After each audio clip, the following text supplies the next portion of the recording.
Kevin, you got to buy a transmission from us. Tell us what happened. You towed your race car from here to Nebraska and back. Right. Then what happened with the old transmission? So I made 2,500 mile trip on the old transmission just fine.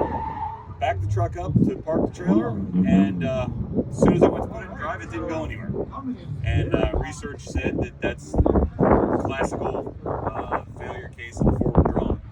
And so I had to do something. So he ordered a transmission, delivered it right to his door, his house. It then installed itself. It's, a lot of places don't allow that. They want to use shop repairs or whatever. That's something we do here. Anybody can do the install. So we get the 5-year warranty. And one of the things we recommend is changing the transmission cooler. And Kevin, you went a little bit overboard. I went overboard. Actually, when I went in to do this, I did basically everything you could do. So we got a 5-year warranty. You're only installed about 6 months ago. Everything's going good. Yep. So hopefully go full 5 years and beyond. Yes, I hope so. I don't want to do it again.